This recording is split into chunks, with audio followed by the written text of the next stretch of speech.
from day to day as you commute or wherever you want to go. Drive calm, maybe you can set a new record. Bythjul.com. Däck och fälgar online direkt hem till din dörr eller närmaste verkstad. We're in Spain, in Sitges, to drive the new, well, it's not that new, it's more refreshed, refurbished, and a little more advanced in its technology underneath. The new Toyota Yaris, and it looks very striking in this Neptune blue color. I really like it. You get some new rims, but the thing about it is that it's got some more power to it. The torque has gone up from 140 Newton meters up to 185. It's got 130 horsepower compared to the older one, which had 116 horsepower. So this is the 5th generation hybrid system. It should be a bit more efficient, but at the same time deliver a lot more driving joy. You get the GR version in this one, you can get the Premier edition, and there's different trim levels on it, of course. And as often, I like these small cars. I think they're practical, they're nimble, and they have become a lot more mature in their way. And this one, I think it proves a lot of that. It also feels inside that there's a lot more tech. You can see that it has been refurbished inside. It looks a bit more roomy, and that's the Kaizen concept. You want to improve on things, and you can feel that inside they want to make it roomier, and it really feels a lot roomier. There's also the entry-level version, which gives you 116 horsepower. Of course, you can get that with the different trim levels. The first Yaris, when that popped up in 2000, it became the car of the year. It has always been a very popular car, and to this day it has sold 10 millions, and in the B segment it is a very strong contender. They've also integrated a lot of more safety systems that comes down from Lexus's and all of its bigger sister and brothers. So that's really good in a small car like this. But as usual with a hybrid car, well, you need to be light on your foot, but they also say that this one, well, you can floor it a bit more until that fossil engine kicks in. Just a little under 4 meters long, so it becomes very practical in town. But when driving it out on the roads, it should feel a bit more mature, and I think it can really be, because the other one, the GR Yaris, that feels really good, but you can't really compare it to that beast.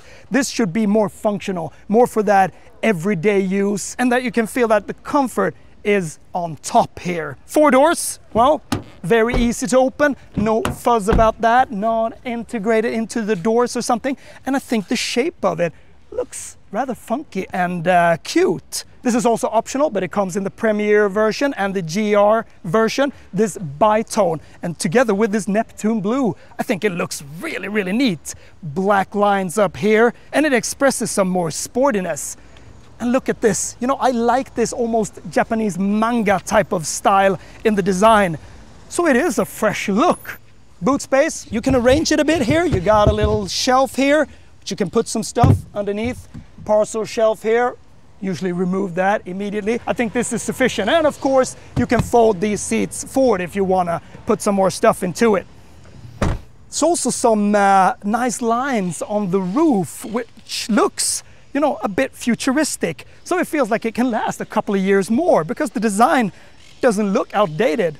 So in here, cozy, small, but at the same time roomy. They want to make a big, airy environment. I think it works. The windows are big, the view around is just great. The steering wheel looks nice. It's very sporty. You get the physical buttons here. Feels a little flimsy, you know, not that very distinctive, but they're physical, and we always like physical buttons. But the steering wheel is sporty, and you can adjust it rather okay. But the thing always is that you can't lift it much higher than that, and I always want to get it a bit higher. But that's what it is. It feels like you're sitting a bit on top. It's always like this in these cars. I think it works really well in the GR Yaris because that rally tone of driving makes you get the control and you can see all around where you're putting it. But I think that 99% of the drivers that will buy this car, they like sitting high. And that is, of course, convenient. You want to feel safe, you want to look around, and when you drive in town, you want to see where you maneuver the car. So that's just great. Some refreshments in here. Well, the seats to start off with in this one, you get the Neptune blue stitching here. They're a bit sporty. Maybe they are a bit short, even though I like when they're short because I want to move about with my feet. But as my colleague told me here, that feels sometimes like you might fall out of place and that the friction here when they are shorter. But I can agree somewhat with that. You got induction charger here for your phone, physical buttons here for your heated seats, also physical buttons on the climate control, like that as well. And they have a bit more nippy feel to them. They have better resistance. In the previous one, this whole infotainment system wasn't as fast. You had some buttons here that almost felt like a toy button. It wasn't that solid, didn't give that good feel. Now you almost got this Lexus feel. So they really stepped up, and you can feel that it's a quick processor. So on this screen, you navigate through very easily. It's well portrayed, the graphics are good. Also this cluster here, a bit cluttery maybe, but you get a lot of good information here. So you get about with it when you've driven it for a while. And it's well equipped. You got a lot of safety systems in this car. But one thing that I don't like is that it sticks up a bit too much. I would like to have it integrated maybe, because if you're a shorter driver, it's in the line of sight when you look out. And also, it's a bit flat. It could have been turned a bit more towards the driver, and it almost feels like it's turned away from you. But it's good. It's an improvement, and it's a good improvement from the previous one. Cup holders here. You got a armrest, and then you got the drive modes: normal, power, and eco. And you can force it into EV mode if you just want to drive on pure electric. But now it's not sufficient, so it warns me for that. Piano, polished plastic here, always lifts it, but I don't like that. For me, it's better to have, you know, this hard plastics or rubbery, soft plastics instead of that. I don't think that looks luxurious, but it's not overwhelming, and I think it looks good with some of these cloth. And it looks a bit futuristic in here as well. It doesn't feel like a very cramped car, even though it's rather small. In the back seat, and I'm sitting behind myself, and I must say that this is not too bad, actually. You can stick your feet underneath the seat. There's plenty of space shaped here from that front seat. So this feels rather okay. The seats, they are of course a bit stiff. It's not a big transmission tunnel here, so you can sit in the middle. But these back seats are mostly for kids or, you know, for an adult not traveling for too long. Of course, it's a bit dark here. It's low roof, but I still have some space. I'm 175 centimeters, so it works rather well. You can be a well bit over 180 centimeters and it will still be okay. Rather upright. You got ISOFIX and you got these stylish seats back here. Electric windows, tinted back windows. Just a cozy little place in a cozy small little car. Heading off onto the roads of Sitges here. Beautiful morning, beautiful light, and a beautiful little car in this Neptune blue color. I really like it, and I like small cars. You step into this one, you know what a Yaris is. It has its accolades. It has been the car of the year, and it has sold more than 10 millions. So it's a very popular car. You see these cars all around, and I think that people just like these cars because they know what they get. But I also know what I get when I step into this car. I sit a bit high. The view is just great. But when you want to go a bit sporty, well, you want to sit low and you want to push this steering wheel up a bit higher. And that is something that Toyota doesn't really provide you with. Felt that in many of their cars. You know, this feels almost like driving a lorry or a little van because you sit on top of it. It's like sitting on top of a horse driving it, and I really don't like that. I would like to get down a bit more.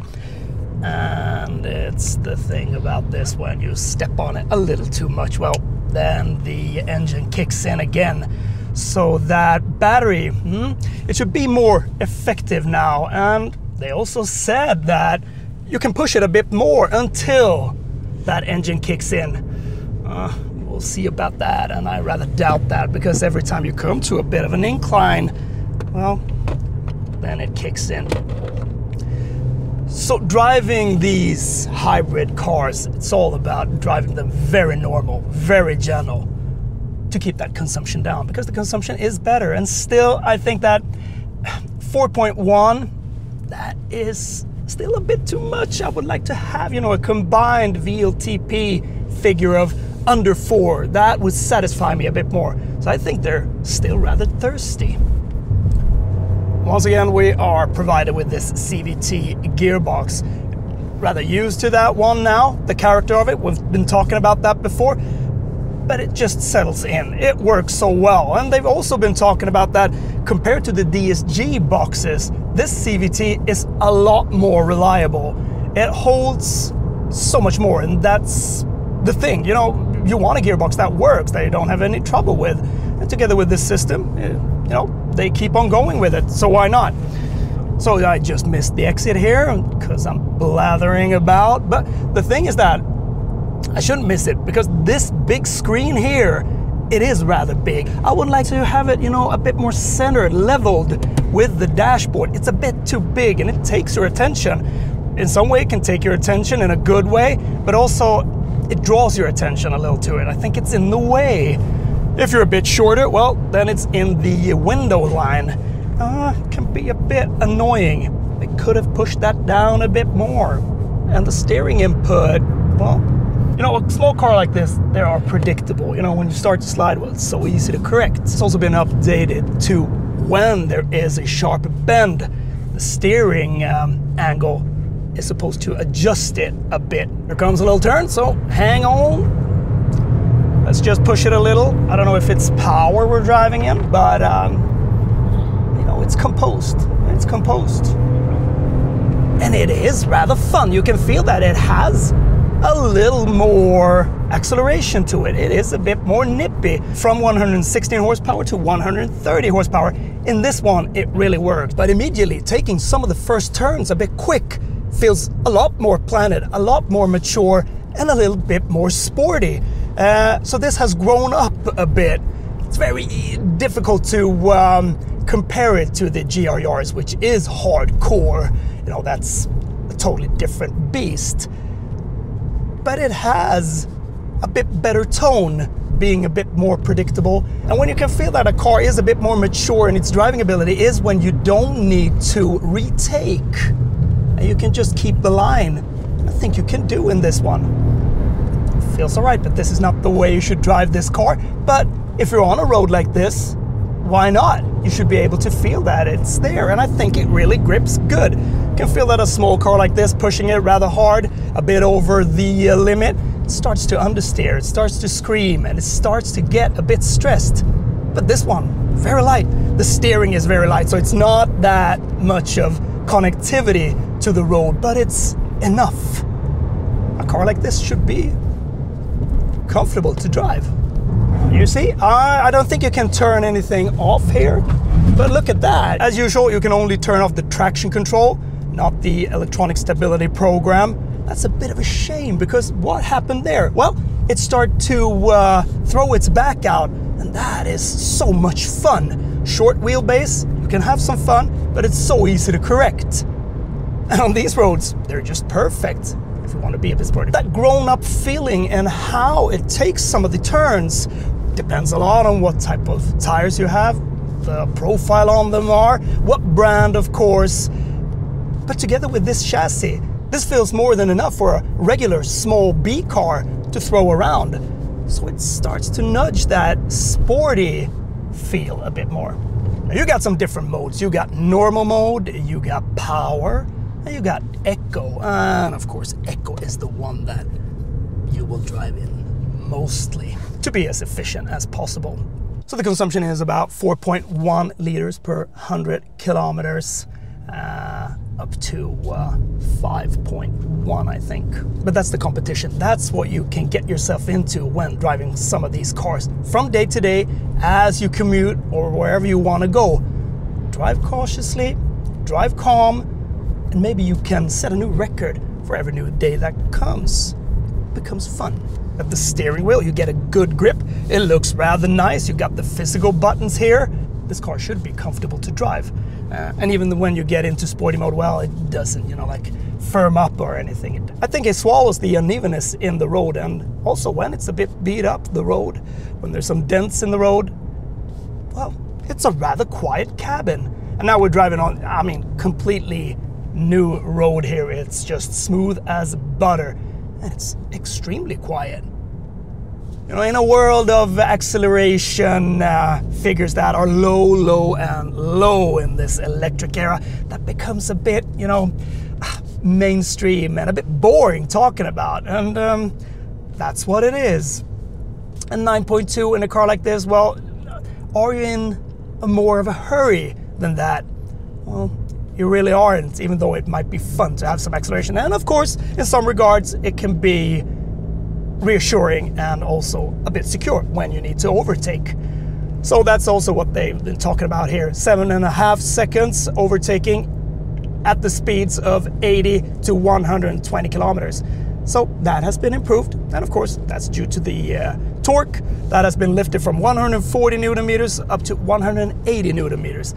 And I always like a bit more torque in a car because you use that in a better way if you drive on some demanding roads. Do a little launch here. So 0 to 100 in 9.2 seconds.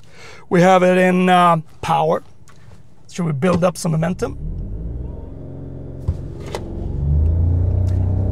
It also said that throttle and brake is simultaneously pushed down. That's rather fun. It's almost like when you do a launch, when it says launch control active. And then you got the brakes. Well, they are all right as well. You know, you can put the right amount of pressure on it and it gives you feedback. So that's good as well. Small cars, they are convenient in this way. You have such control over them because there's not that much that moves about. And this one, well, really updated. I must say that initial feel getting out on some rather sporty roads and demanding roads, it feels up to par if you want to be a bit more ambitious. Look at this. I mean, now we're pushing it through this and it sits rather good. And then you let go of the throttle and it kicks out a little. And there we are. This is not bad, I must say. It really gets glued to the ground. Didn't thought that it would deliver on that point. Okay, let's just get into some efficient drive here. Eco. And you can put it into B, and that gives you a bit more recuperative driving. And here we are again at this elements that this car loves, you know, driving in slow city traffic. But it feels quiet. The chassis feels good. It's a very comfortable car. I think that the seats, they are good, but when the car is this comfortable as this one is, they could have done something more with the stuffing of the seats. But these are the more sporty ones, so maybe we'll have to check out if the other ones are a bit better stuffed. But this works. This heads-up display is very good. It's clear and it's not in the way. Many heads-up displays can sometimes grab your attention and be a bit annoying, but this one, really good. The roads here are very smooth at the moment, and of course that becomes a very smooth ride. But we were driving on some different parts, and I think that it copes really, really well with the uneven surface and the harsher types of surfaces. It feels a bit better stuffed, this cabin, so it's rather quiet for being a small car.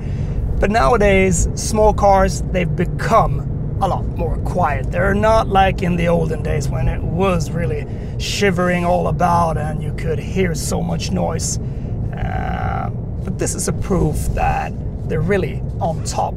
And when a small car starts to feel like a premium car, that's when it ticks the boxes in a lot of areas.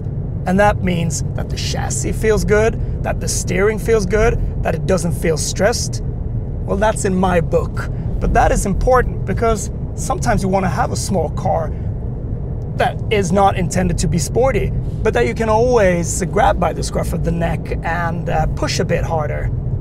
And it won't scream too much about it. And I think that this, it accomplishes that.